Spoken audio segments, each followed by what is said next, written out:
کبھی قرآن نے اس کی تعریف کی لیلۃ القدر خیر من الف شہر، یہ ایک رات 1000 مہینوں سے زیادہ بہتر. یہ نہیں کہا کہ ایک رات 1000 کے برابر ہے، برابر نہیں کہا، خیر 1000 سے بھی زیادہ بہتر. اب کتنی بہتر ہے وہ اللہ بہتر جانتا. یہاں کی 2 رکعت نماز گویا 1000 مہینوں کی نماز سے بہتر. یہاں کا 1 درہم کا صدقہ گویا 1000 مہینوں کے صدقے سے زیادہ بہتر. یہاں کا ایک سورہ قرآن کی تلاوت 1000 مہینوں کی تلاوت قرآن سے بہتر بنتی چلی جائے گی. یہ تو سورہ قدر. اور ادھر سورہ حامیم دخان انا انزلناہ فی لیلۃ مبارکہ، ہم نے یہ قرآن برکت والی رات میں نازل کیا. یفرق فیہا کل امر حکیم، فیہا یفرق کل امر حکیم. کہا کہ یہ اتنی برکتوں والی رات ہے کہ اس میں تمہارے تمام میٹر سارٹ آؤٹ کیے جاتے ہیں. تو قرآن نے کہیں سے 1000 مہینوں سے بہتر کہا، کہیں اس رات کے لیے مبارک کا لفظ استعمال کیا، برکتوں بھری ہوئی رات، اور پھر کہیں سلامتی کا لفظ استعمال کیا، سلامن. یہ رات تمہارے لیے سلامتی لے کے آئے گی. لیکن کب تک سلامتی ہے؟ ہی حتی مطلع الفجر، فجر تک. فجر تک اگر تم اس رات میں اپنی سلامتی خرید نہ سکے تو پھر وہ فجر ہو گئی، رات نکل گئی، یا پورا سال. ایک مومن سر پکڑے بیٹھا ہے کہ مولانا میرا جاب چھوٹ گیا. شب قدر میں کیوں توجہ نہ دی تھی؟ وہ رات سلامتی کی رات ہے، اس رات کو یہ طے ہو رہا تھا.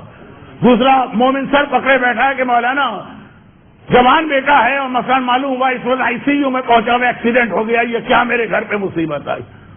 شب قدر میں کیوں تم نے دعا نہیں مانگی تھی؟ پورے رات کی سلامتی کے لیے دعا.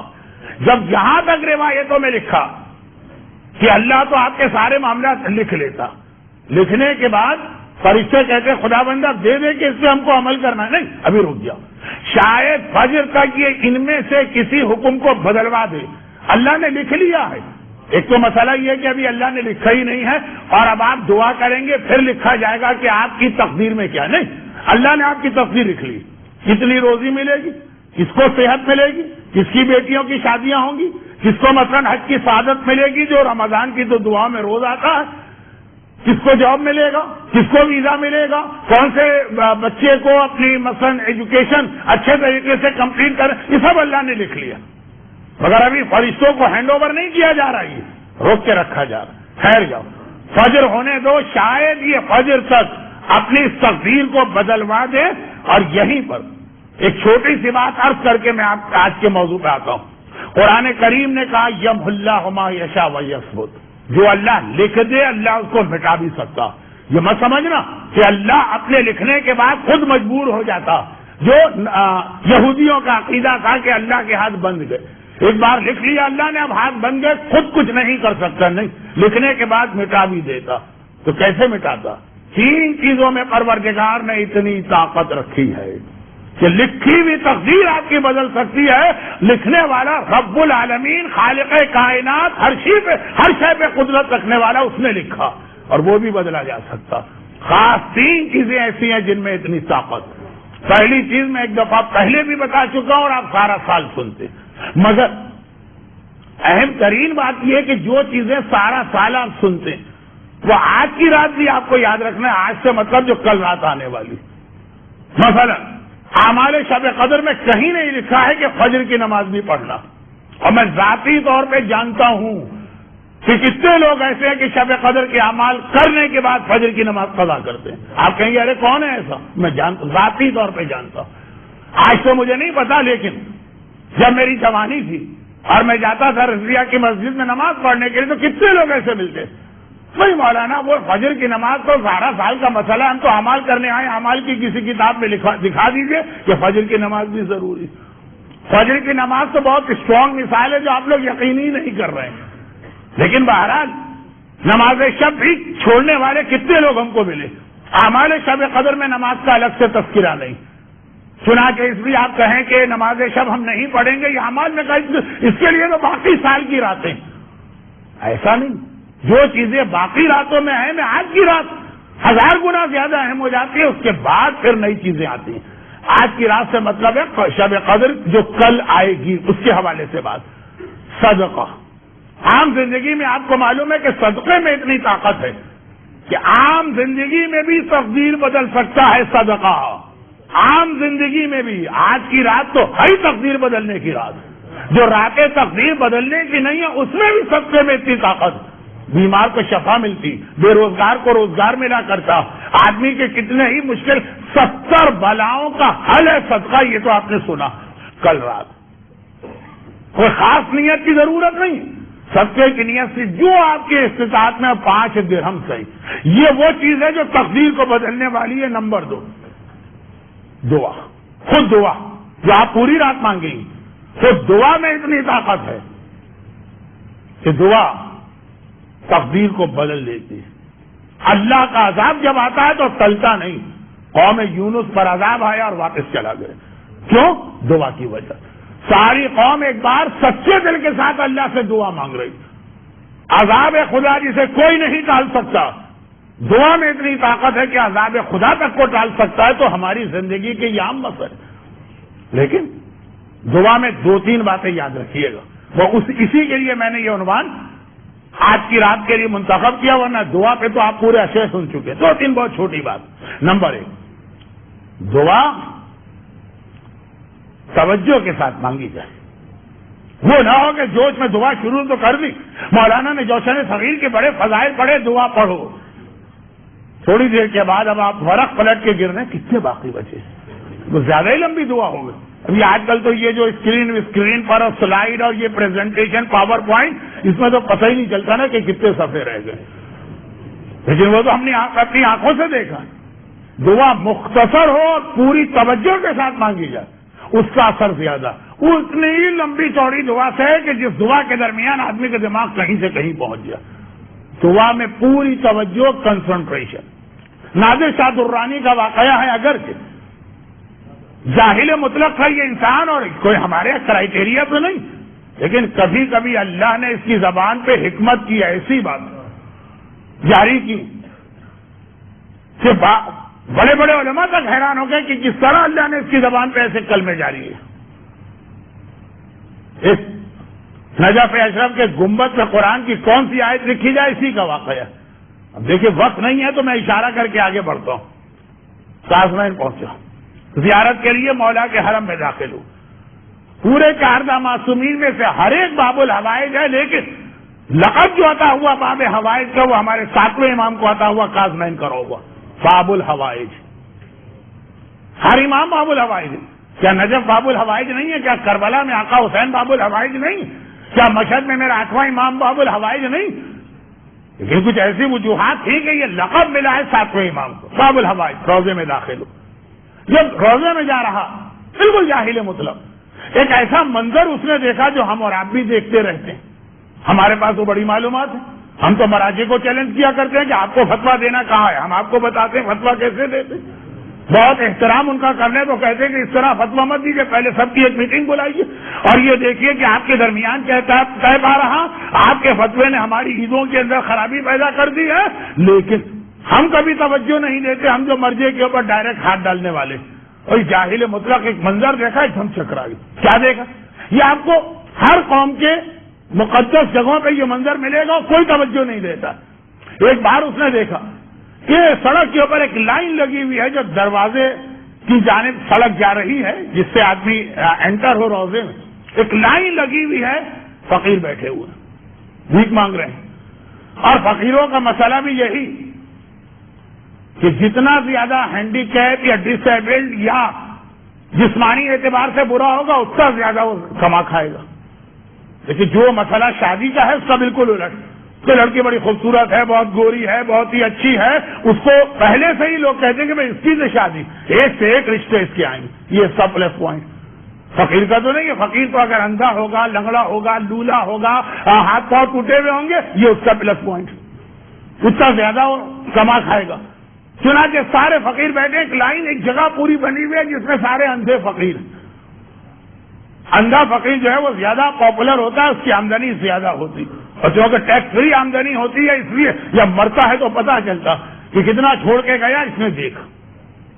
اللہ کے نام پہ، مولا کے نام پہ، باب الحوائج کے نام پہ لوگوں سے مانگ رہا، مرتبہ حیرت زدہ رہ گیا، کہا کہ یہ وہ روزہ ہے کہ ساری دنیا سے لوگ یہاں کے اپنی حاجتیں پوری کروا رہے، اور تم تو اسی کے دروازے میں صبح سے شام بیٹھے ہوئے، کیا تم نے ان سے کبھی نہیں مانگا کہ تمہاری آنکھیں تم کو واپس مل جائیں؟ فقیروں نے کہا یہ دعا تو ہم روز مانگتے ہیں لیکن ایسی دعائیں پوری کہاں ہوتی۔ غصے کے عالم میں تلوار نکالی کا میں جا رہا ہوں زیارت پڑھ کے آ رہا ہوں، اتنی دیر میں اگر تمہاری آنکھوں کی بینائی نہیں آئے تو سب کی گردنیں اڑا دوں گا۔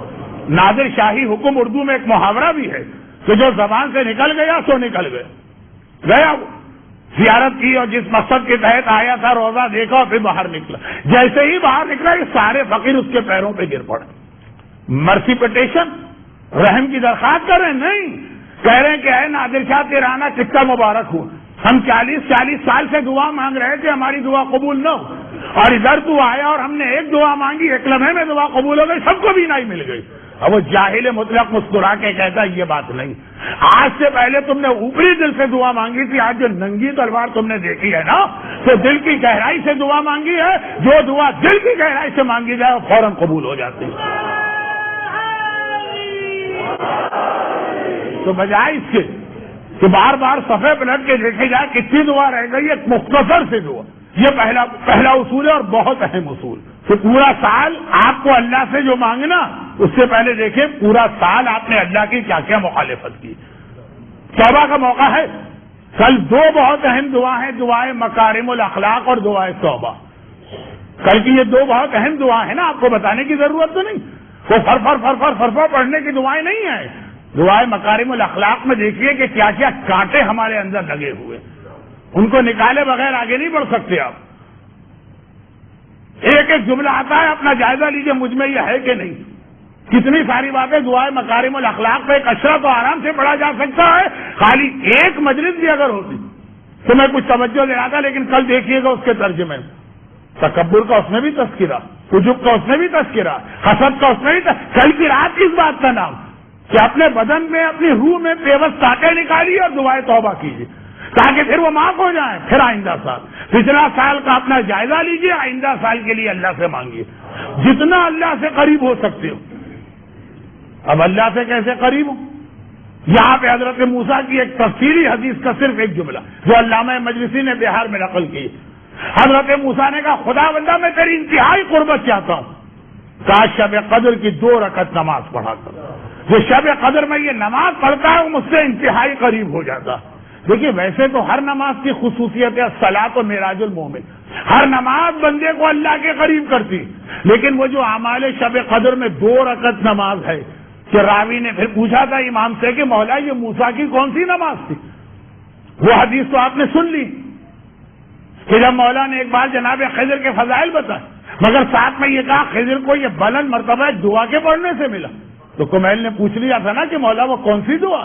تو مولا نے وہ دعا تعلیم کی جو دعائے کمیل کے نام سے۔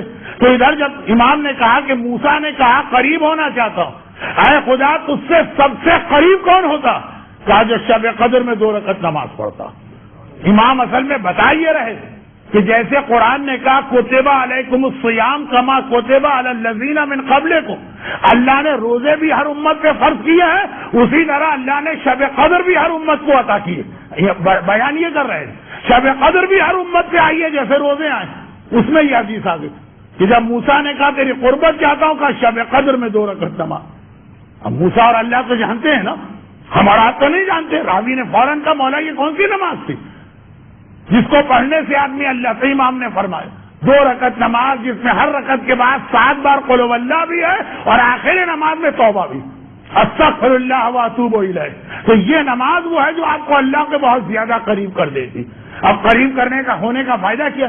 قریب ہونے کا فائدہ یہ ہے کہ جو کچھ آپ کو مانگنا ہے گویا، اب یہ توہین پروردگار نہ ہو جائے، میں اللہ سے معافی مانگتا ہوں، گویا آپ اللہ کے اتنے قریب ہیں کہ اللہ کے کانوں کے پاس آپ کا منہ، خدا بندائی خدا بندائی خدا، یہ اللہ کی، اللہ نے خود کہا الحمدللہ الذی بعد فلا یری وقرب فشهد النجوى، وہ اللہ اتنا دور ہے کہ کوئی دیکھ بھی نہیں سکتا اور اتنا قریب ہے کہ تمہاری کانا بھوسی کو بھی سن لیتا ہے۔ تو اب اللہ کے اتنا قریب ہو جاؤ کہ گویا اللہ کے کان میں منہ رکھ کے ہر بات کہہ رہے ہو۔ میرے بچے اب تو بڑے ہو گئے، جب چھوٹے سے اکثر ایسا ہوتا، کوئی بچہ ایسی چیز مانگنا چاہ رہا ہے کہ وہ دوسرے بھائی بہنوں کو پتا نہ چلے، بالکل قریب آتا، کان پہ منہ رکھ کے کہتے رہے پاپا یہ لے کے آئیے گا، وہ والی چیز جو تھی نا وہ ہم بھی بڑی خوشی سے لاتے تھے۔ جب آپ کو اللہ کا اتنا قریب ہونا تو وہ 2 رکعت نماز جو شب قدر کی آپ ایسے ہی پڑھتے ہوں گے ساری زندگی، سب نے پڑھی ہوگی، اناؤنسمنٹ ہو جاتا ہے آپ گھر سے پڑھ کے آتے ہوں گے، یہ سمجھ کے پڑھی،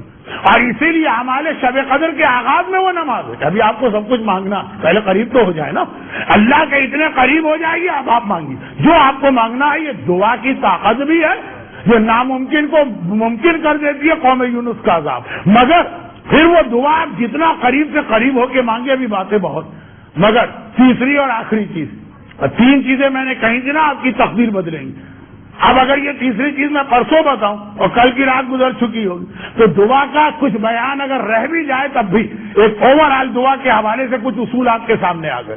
نادر شاہ کا واقعہ دل کی گہرائی سے دعا، پیغمبر کی حدیث چھوٹی دعا ہو لیکن توجہ سے مانگو، اور حضرت موسیٰ کو یہ فرمان کہ پہلے مجھ سے انتہائی قریب ہو جاؤ، جتنے قریب ہوگے اتنا ہی چیز مانگنے اور ملنے میں آسانی ہوگی۔ اور اب آئیے تیسری اور آخری چیز، یہ بہت اہم، یہ بھی بہت اہم، جو تیسری چیز تقدیر کو بدل دیتی ہے، کیونکہ آج ذکر آ گیا تھا باب الحوائج کا، تو یہ روایت وہ واقعہ باب الحوائج کے روزے کا، یہ روایت باب الحوائج کی ہے کہ باب الحوائج امام موسی کاظم علیہ الصلوۃ والسلام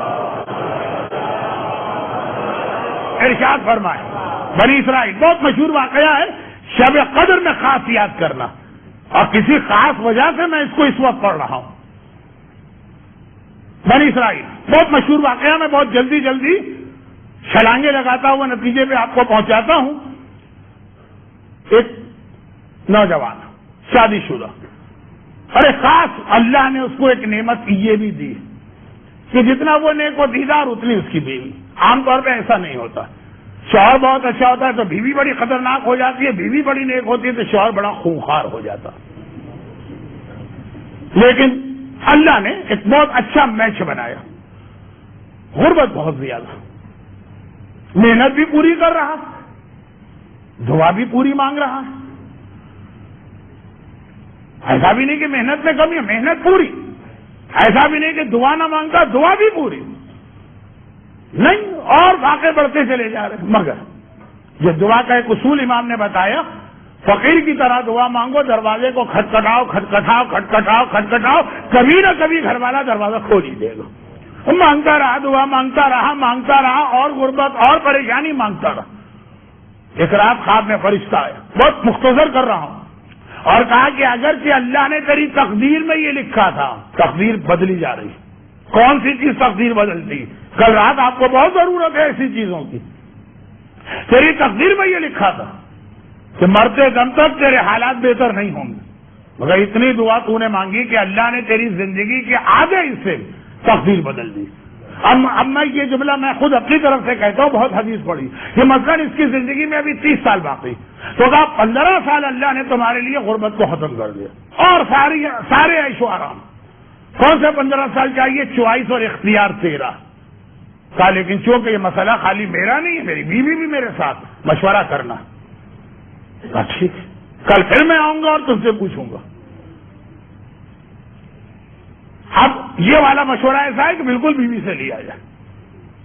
ہم نے کہا داڑھی رکھے گا مولانا، بالکل داڑھی پہ اطمینان آ گیا تو رکھیں گے، نہیں پہلے بیوی سے پوچھ، ہوتا ہے نا اکثر یہی ہوتا ہے، لیکن یہ صحیح ہے کیونکہ شوہر اور بیوی جو ہیں گھر کے خرچے بہت۔ آخر دن بھر غور کیا کہ پہلے 15 سال ابھی جوان، غربت گزارا کر لیں گے، بڑھاپے میں غربت مشکل ہوتی ہے، اس میں پیسے لے لیتے۔ کبھی یہ ہے کہ بہرحال پیسے کا تو مزہ جوانی میں، بوڑھے میں پیسہ، بوڑھے ہو کے پیسہ آیا بھی تو کس کام کا ہے؟ نہ کچھ کھا سکتے ہیں، ڈائبٹک پیشنٹ یہ چیز نہیں کھانا، بلڈ پریشر یہ چیز نہ کھانا، نہ کچھ پہن سکتے ہیں، نہ کہیں گھومنے جا سکتے ہیں، ذرا 2 قدم چلتے ہیں تو سانس پھولنے لگتی۔ ہم کہاں جائیں گے ہمالیہ دیکھنے اور کیٹو دیکھنے اور کشمیر دیکھنے؟ تو بڑھاپے کے اندر کیا مزہ تو جوانی میں۔ ڈسکشن ایک فیصلہ کر لیا، رات ہو گئی، فرشتہ آیا، کیا چاہیے؟ کہ پہلے دولت والے سال چاہیے، پھر غربت گزارا۔ ٹھیک، اگلے دن سے بہرحال اللہ نے چھپر پھاڑ کے دیا۔ بچے تو سمجھے کہ بھی نہیں کہ چھپر کیسے پھٹتا ہے، لیکن چھپر پھاڑ کے دیا، جس چیز میں ہاتھ ڈالے، مٹی میں ہاتھ ڈالے، سونا بن جائے، دولت آنے لگی۔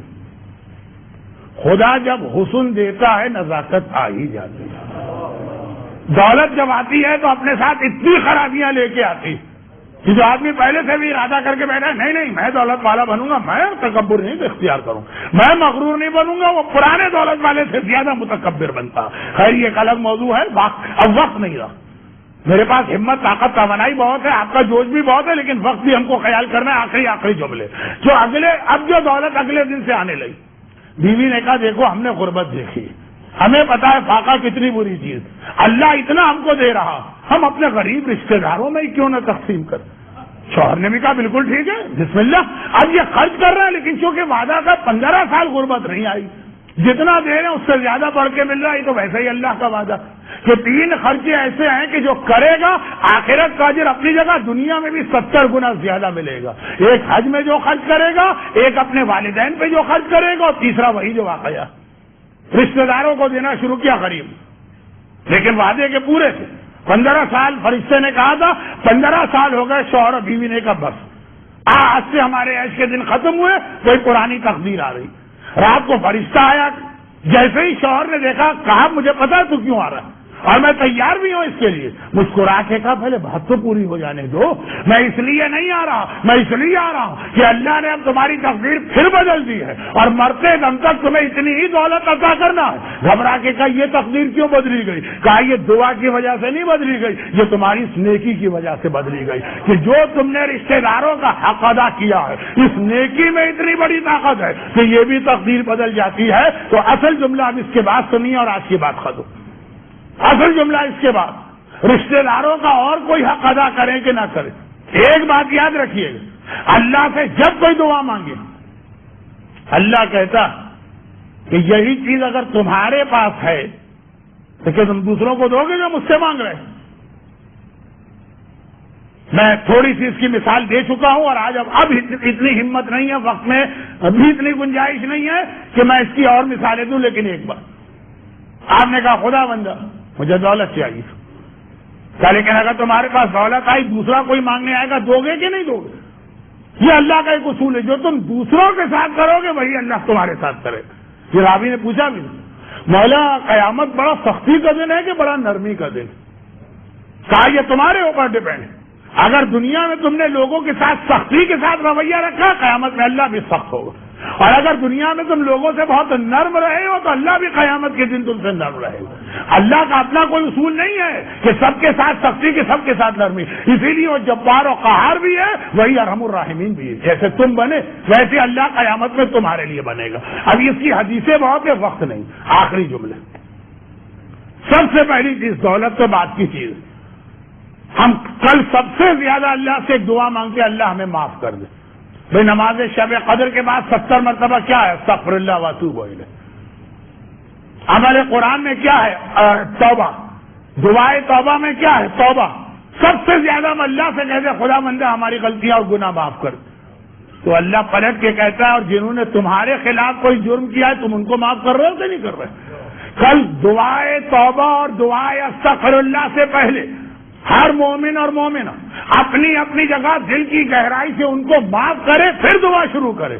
جو واقعان ہمارے مجرم ہیں، ایک تو یہ ہوتا ہے کہ نہیں کسی نے کوئی ایسی غلطی کی نہیں ہم ویسے ہی اس سے ناراض ہے، نہیں واقعان غلطی کی، کسی رشتہ دار نے آپ کا حق مارا، کسی دوست نے آپ پر ظلم کیا، کسی چاہنے والے نے آپ کو نقصان پہنچایا، لیکن پہلے آپ ان کو معاف کریں تب اللہ سے یہ کہتے ہوئے اچھے لگیں گے کہ اے اللہ ہمیں معاف کر دے.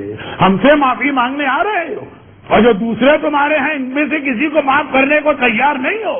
کل بھائی بھائی کے جھگڑے کو ختم کر کے اعمال شب قدر کرے. کل والدین اور اولاد اپنی ناراضگیاں بھولنے کے بعد اعمال شب قدر کرے. کل ساس اور بہو اپنے اختلافات کو ختم کرنے کے بعد پھر اعمال شب قدر کرے. کل شوہر اور بیوی کے اختلافات ختم ہو جائے، خدا نہ کرے اگر کسی گھر کی یہ کیفیت، پھر اعمال شب قدر کرے تو یہ نیکی وہ ہے جو آپ کی تقدیر بدل دیتی ہے.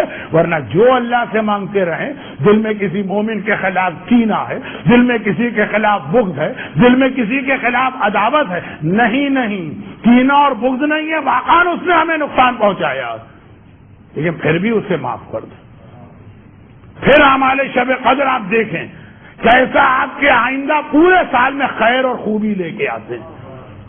پوری آپ کی تقدیر کل رات کو بدلی جا رہی ہے. صدقے کی اہمیت اپنی جگہ، دعا کی طاقت اپنی جگہ، لیکن یہ آخری چیز جو میں نے بیان کی اس کو عام طور پہ لوگ بھلا دیتے ہیں.